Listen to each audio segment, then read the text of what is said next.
Welcome, स्वागत है आपका आपके अपने चैनल लूप्स एंड लॉजिक में। आज के क्लास में हम नमपाई सीरीज को कंटिन्यू करेंगे और पढ़ेंगे चैप्टर 5। तो चैप्टर 5 है हमारा लीनियर अलजेब्रा विथ नमपाई। तो बेसिकली इस चैप्टर में हम वो सारे फंक्शंस देखेंगे जिसके थ्रू हम लीनियर अलजेब्रा को सॉल्व कर सकते हैं। आप 9th और 10th क्लास में देखा होगा कि आपको कुछ इक्वेशंस दिए होते थे, लीनियर इक्वेशंस, और उसके बाद वो जो वेरिएबल्स होते हैं उसके एक्चुअल वैल्यू निकालना पड़ता था। जैसे कि दो इक्वेशन दिए हैं और उन दो वेरिएबल्स का आपको वैल्यूज निकालने पड़ते थे, प्लस मैट्रिक्स का आपको इन्वर्स करना पड़ता था, मैट्रिक्स को मल्टीप्लाई करना पड़ता था। तो यही सब है लीनियर अलजेब्रा और इसी के बारे में इस क्लास में हम पढ़ेंगे। तो बिना कोई देरी किए शुरू करते हैं।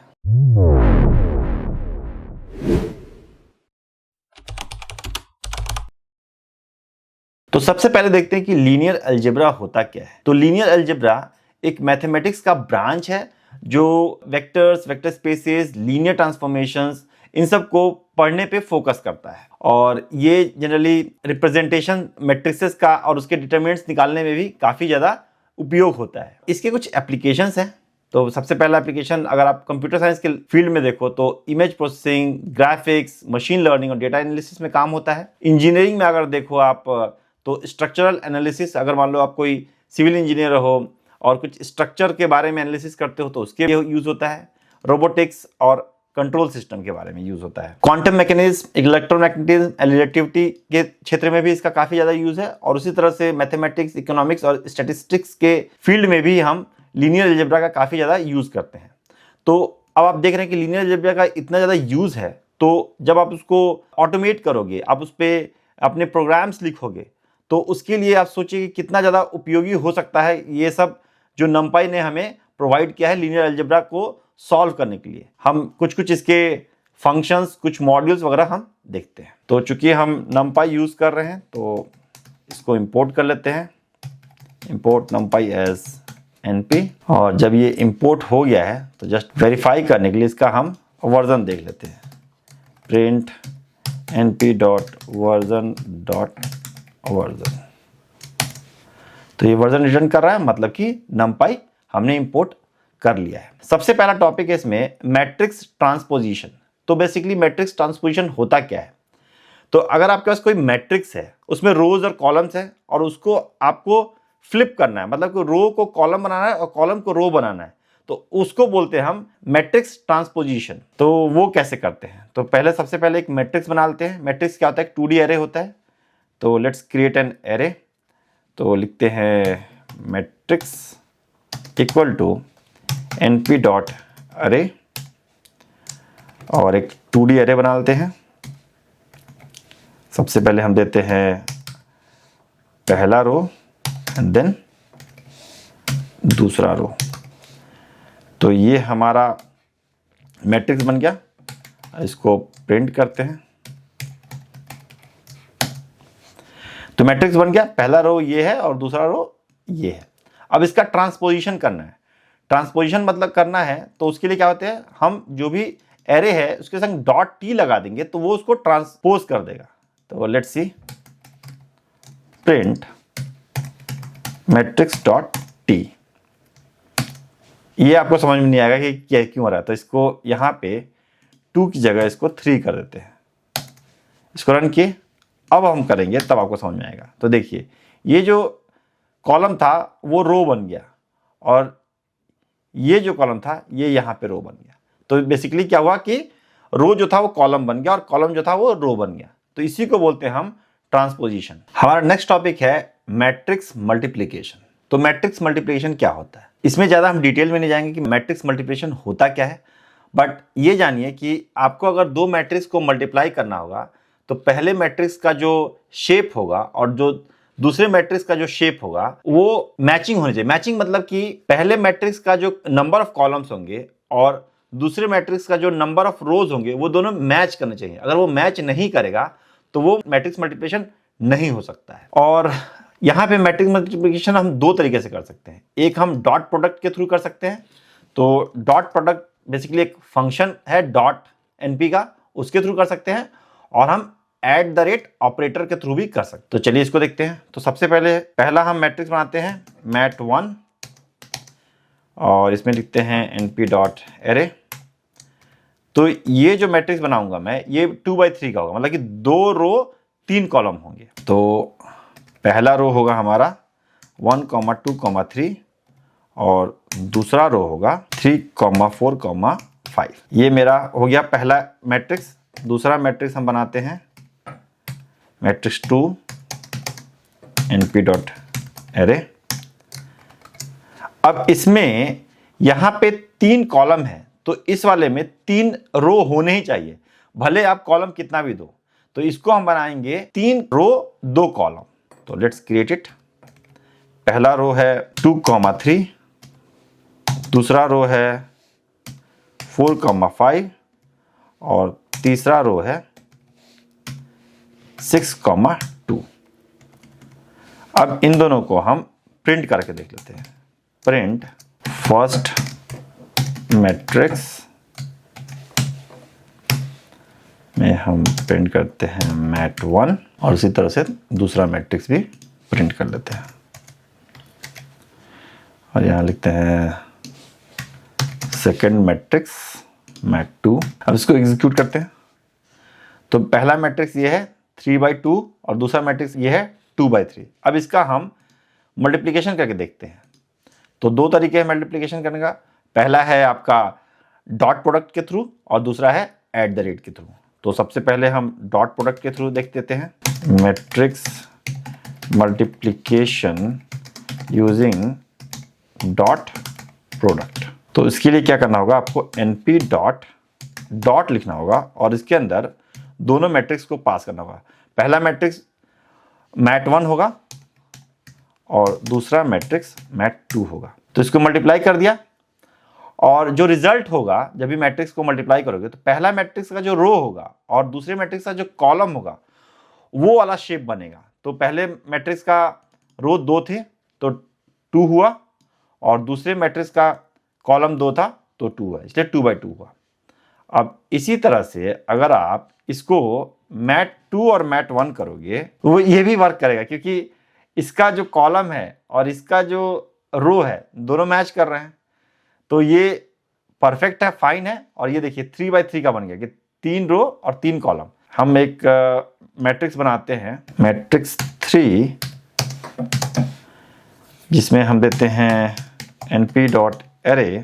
2/3 का यहाँ पे भी दिया और 2/3 का यहाँ पे भी है, तो वो एरर दे दिया, बोला सेव 2/3 नॉट अलाइंड। तो अलाइंड नहीं है इसलिए ये एरर दे रहा है। तो आप ये समझ लीजिए कि कभी भी आपका जो शेप है वो अलाइंड होना चाहिए, तभी मैट्रिक्स मल्टीप्लिकेशन होगा। तो जो हमने यहाँ पे डॉट प्रोडक्ट के थ्रू किया था, सेम चीज हम एट द रेट के थ्रू भी कर सकते हैं। तो अगर मान लो कि इसको आपको करना है सेम चीज, तो मैं क्या करूँगा, यहाँ पे इसको हटा के इन दोनों के बीच में एक एट द रेट साइन दे दूंगा। तो ये क्या करेगा, इन दोनों को मल्टीप्लाई करेगा।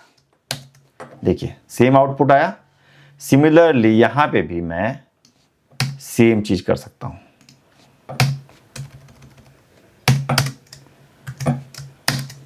सेम आउटपुट आया। और यहां पे भी अगर आप एट द रेट करोगे तो वो एरर देगा। एरर दिया। तो इस तरह से मैट्रिक्स मल्टीप्लिकेशन होता है। नेक्स्ट हमारा टॉपिक है इनवर्स ऑफ ए मैट्रिक्स। तो मैट्रिक्स का इनवर्स वो होता है जिसको अगर सेम मैट्रिक्स से मल्टीप्लाई किया जाए तो वो एक आइडेंटिटी मैट्रिक्स रिटर्न करता है। तो जैसे यहां पे आप देखो, the inverse of A matrix denoted by a to the power -1, that is 1/a हो जाएगा। When multiplied by original matrix A results the identity matrix I. This means a into 1/a is equal to 1/a into a, मतलब कि inverse का जो inverse होगा वो खुद वो मैट्रिक्स होगा। तो इसको सॉल्व करके देखते हैं। एक मैट्रिक्स लेते हैं A और इसको हम क्रिएट करते हैं। 2/2 का एक मैट्रिक्स बनाते हैं, 2, 6 और दूसरा होगा 7, 3। ये हमारा मैट्रिक्स हो गया। इसको प्रिंट करते हैं।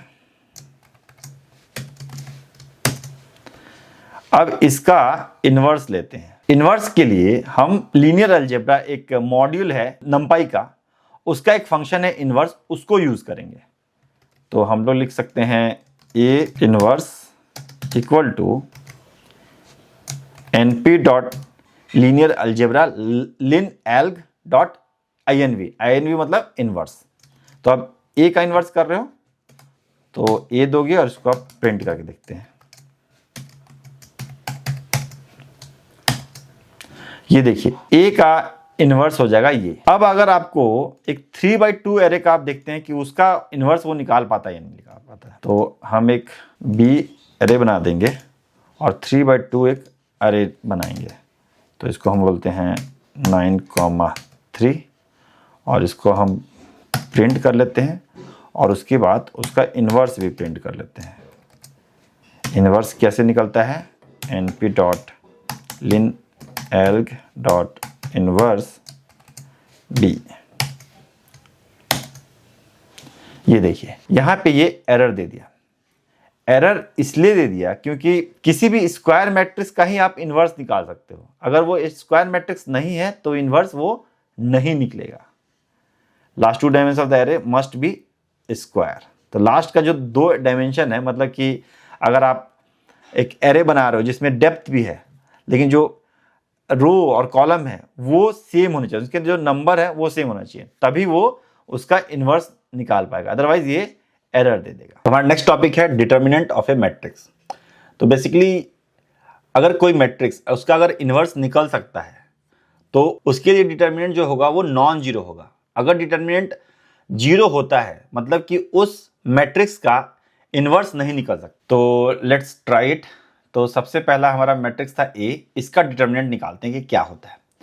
डिटर्मिनेंट निकालने का क्या फंक्शन है, सेम लीनियर अलजेब्रा का det फंक्शन के थ्रू निकालेंगे। तो प्रिंट करते हैं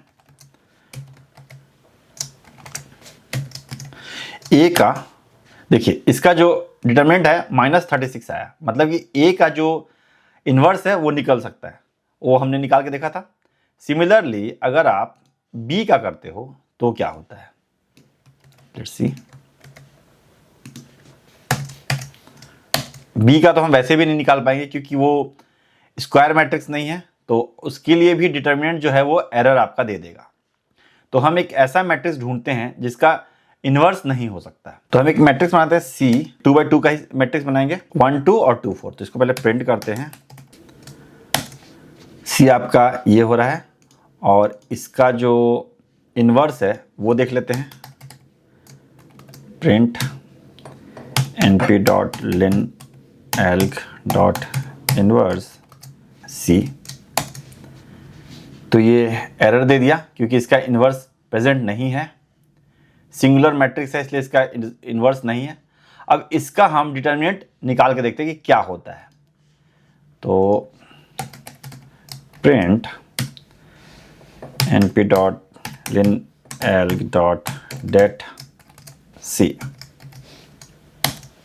ये देखिए यहाँ पे ये 0 दे दिया, मतलब ये इसका इन्वर्स नहीं निकल सकता है और इसीलिए उसका डिटर्मिनेंट 0 होता है। तो कभी भी अगर आपको किसी मैट्रिक्स का इन्वर्स निकालना है तो पहले आप उसका डिटर्मिनेंट चेक कर सकते हो कि वो 0 है या नॉन जीरो है, और उसी के बेसिस पे आप उसका इन्वर्स आगे निकाल सकते हो। अब नेक्स्ट टॉपिक है कि एक हम लीनियर इक्वेशन को सॉल्व करेंगे और देखेंगे उसके वैल्यू क्या आ रही है। जैसे यहाँ पे एग्जांपल लिया है 2x + 3y = 8 है और 5x + 7y = 9 है।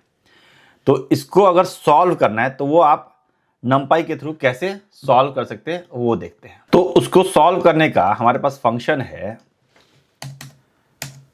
np.linalg.solve और इसके अंदर हम 2 मैट्रिक्स डालेंगे जो भी a और b। अब ये a और b मैट्रिक्स क्या होंगे ये देखते हैं। तो यहाँ पे ये जो x है उसका कुछ वैल्यू है, मतलब किसी के साथ मल्टीप्लाई हो रहा है, और y है सिमिलरली यहाँ पे भी है और यहाँ पे। तो पहला जो मैट्रिक्स बनेगा, तो let's write a matrix called first equation.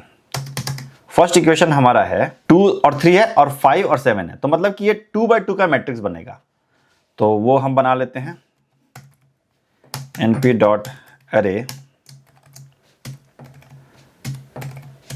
पहले वाले का जाएगा तो 2, 3 होगा और दूसरे में दूसरे इक्वेशन का जाएगा तो 5, 7 हो जाएगा। इसको इक्वेशन नहीं बोलते, इसको हम बोलते हैं लीनियर इक्वेशन 1 और लीनियर इक्वेशन 2। तो ये क्या होगा, जो ये जो इक्वल टू में जो चीजें हैं ये जाएगा इसमें, तो आप इसको लिख सकते हो np.array, और ये 1D array बनेगा तो 8,19 दे देते हैं यहाँ पे। अब आपको इसको अगर सॉल्व करना है तो यहाँ पे हम यूज करेंगे np.linalg.solve। पहला जो एरे पास करेंगे वो वाले एरे होंगे जो लेफ्ट साइड में है, तो le1 हो जाएगा यहाँ पे, और यहाँ पे हो जाएगा le2। अब इसको देखते हैं, तो ये आया 1 and 2। तो 1 जो है ये x की वैल्यू है, क्योंकि x का पहले हमने लिखा है यहाँ पे भी और यहाँ पे भी और यहाँ पे भी, और ये जो है ये 2 ये y का है। तो इसको देख लेते हैं सॉल्व करके। 2 into 1 2 होता है और 3 into 2 6 होता है, तो 6 + 2 8 हो गया, दैट इज राइट। और सिमिलरली 5 + 14 19 होता है, तो मतलब कि जो सॉल्यूशन आया है ये राइट है। इसी तरह से अगर आपके पास 3 वेरिएबल्स है तब कैसे करोगे, तो उसका एक एग्जांपल हम ले लेते हैं। Solve this equation. यहाँ पे 3 इक्वेशन है और 3 वेरिएबल्स है। तो पहला हमारा हो जाएगा, लेट्स सी le3 हम देते हैं, पहला एरे बनाते हैं। तो इसमें 3/3 का एरे बनेगा पहला वाला, तो 3/3 मतलब कि 2 3 4 होगा, 5 7 1 होगा और 1 1 और 1 होगा। तो लिख लेते हैं यहाँ पे, ये हमारा पहला हो गया। और दूसरा हो जाएगा हमारा le4 इसको बोलते हैं, np.array, ये 1D array बनेगा 24, 23, 7। अब इसको सॉल्व करके देखते हैं, प्रिंट करते हैं np.linalg.solve और दोनों एरे पास कर देते हैं। अब देखिए 1 2 और 4, x की वैल्यू 1 है तो 2 into 1 2, 3 into 2 6, 6 + 2 8 एंड 4 into 4 16, 8 + 16 24 हो गया। सिमिलरली यहाँ पे अगर देखोगे तो 1 + 2 + 4 7 हो रहा है। तो इस तरह से आप कितने भी इक्वेशन दिए हैं उसके थ्रू आप ये सॉल्व इजीली कर सकते हो। इसी तरह से हमारे पास और भी बहुत सारे फंक्शन है जिसके थ्रू हम लीनियर अलजेब्रा के प्रॉब्लम सॉल्व कर सकते हैं। उसी में से कुछ है जैसे कि आइगन वैल्यूज और आइगन वेक्टर्स, अगर आपको कैलकुलेट करना है वो भी आप कर सकते हो।